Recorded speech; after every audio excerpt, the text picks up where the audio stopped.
Hey, Mac. So, Mom, listen, I need to talk to you about something. Okay.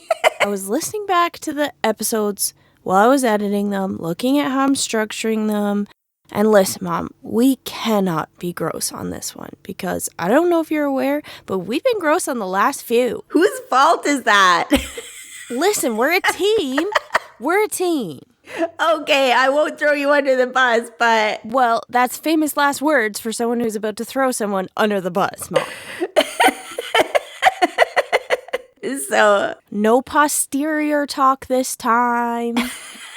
Okay. No talking about infected earrings. No conversations about getting off and on the treadmill 50 million times because you drank coffee. None of that. Okay, so are you applying this to yourself, Missy Mom, Maid? I just said we're a team, didn't I? Yeah, but I feel like you're directing at me and it's not really my fault. No, Mom, I'm just giving out notes. That's all. Okay. Noted. All I'm saying is just don't be gross on this one, okay? Okay, so do we need to have a gross jar? Okay, I'm listening. Oh, really, I'm listening. So instead of yelling, we have a gross jar. Yes. So every time someone's gross, they put what? Like $1 in the jar? Okay. That sounds good to me. Okay, and then where does the money go? I feel like we need to donate it to the least gross cause we can find. So yes, we could find like a charity or something to give it to. Okay, who decides whether something is gross or not? Our listeners. Okay, so at the end of every week, we do like a gross tabulator, or do they have to write in, or... Okay, so yes, either they would have to write in or they would have to comment on that week's post. Oh, okay, on one of the social medias. Yeah, on one of the social medias with the podcast that it relates to, or they'll have to tell us which podcast it relates to. Okay, but I think we should at least be able to nominate things that we think are gross. Because what I don't want to deal with is, oh, you ate pineapple on your pizza, and I think that's gross, and now you have to put money in the gross jar. Okay, but what if our listeners say that? If our listeners say that, then we need to have a conversation about reasonable expectations for the podcast. Okay. If we disagree on what's gross, then we can poll it and the listeners can decide. Okay, deal. So we have secondary measures. That's right. You know what? I'm actually all for this. Okay.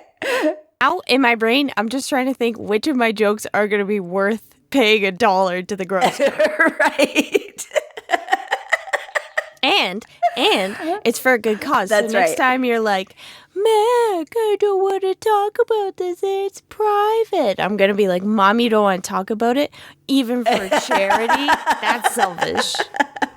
Well, we might have to up the ante to like $2 or something.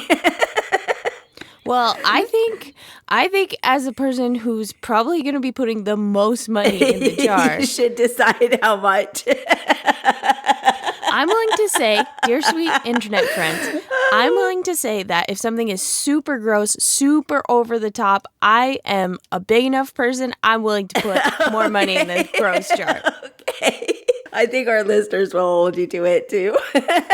Well, and I expect nothing less of them. So, dear sweet internet friends, let's find the least gross charity that we can donate to. I don't want anything about picking up garbage off the highway, nothing with scraping, nothing gross. It has to be, in your mind, the least gross charity possible. Yeah, we'll have to think of a list of things. I just realized that picking up garbage is actively cleaning, so maybe it's not that gross. I don't know. But like picking up garbage for seniors is, that's okay because it's gross, but we just need a good charity, guys. Yeah, just give us a good charity, write in and let us know, and explain why you think it's the least gross charity in your mind. Okay, so the moral of the story, I guess, is that there are gross charities, but also that we're starting a gross jar. Okay. Don't worry, None of us are going to have to put any money in it this episode because we're not being gross. Okay, but we also have to decide at what point are we going to give the money to the charity and start a new charity. Oh, you want to do multiple charities. I was just going to do a monthly donation, but I guess some places might have a minimum amount. So yeah, that's what I just wanted to... Are we going to do this monthly, or are we going to just do to $100, donate it, and then... Or we could do seasonal jars. Yeah, we could do seasonal jars, or we could start the gross jar over again, and then it goes to a different charity.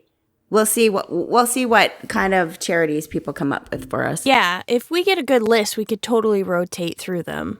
Mm-hmm. I'm not going to lie. I got to temper my enthusiasm right now because the idea of seasonal jars...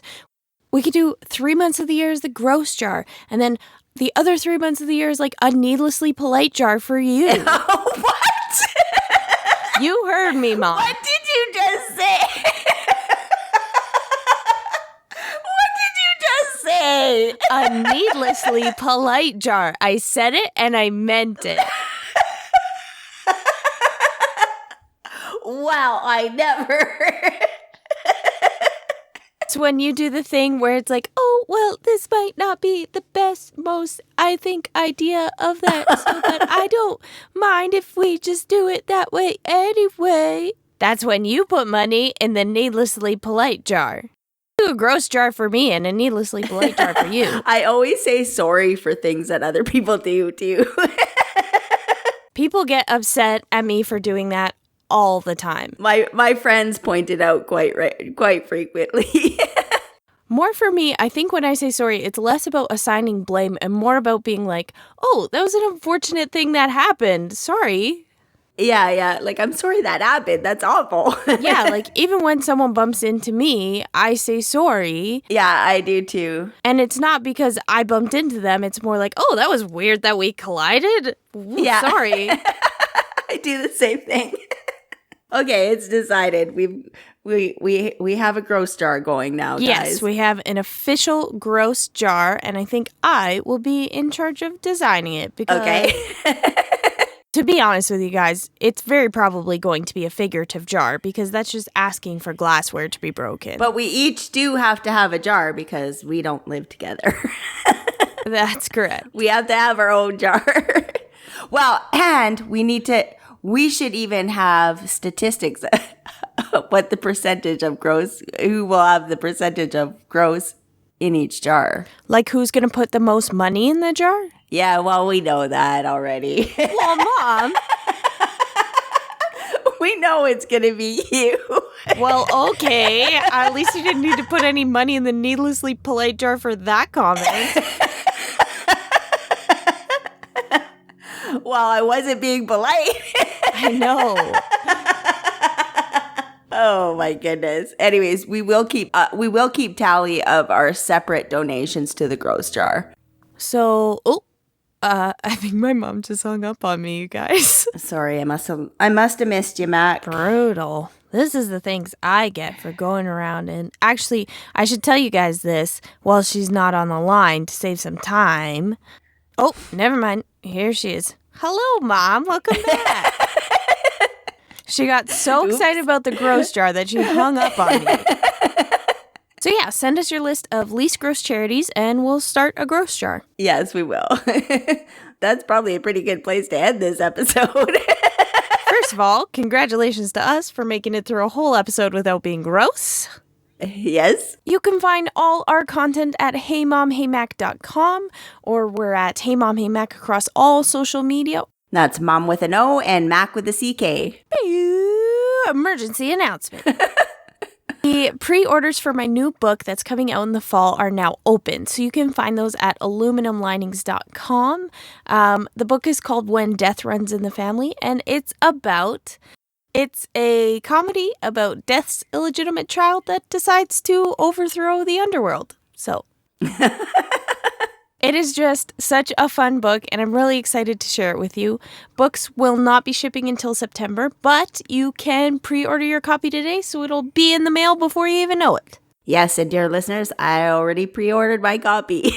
Yes, I can confirm that this is true. And I told her she better sign it before she sends it to me. Okay, so with my last book, when I was getting pre-orders ready, I had so much anxiety because I didn't know whether I should sign the books or just leave the books like crisp and blank because my penmanship isn't that good. And so this time around, I put a little drop-down menu that says, yes, write in my book, or no, don't write in my book, just to save myself hours of just existential crisis and dread. Good job, Matt. Good job. So once again, aluminumlinings.com. The book is called When Death Runs in the Family, and I think that's it. Bye, Mac. Bye, Mom.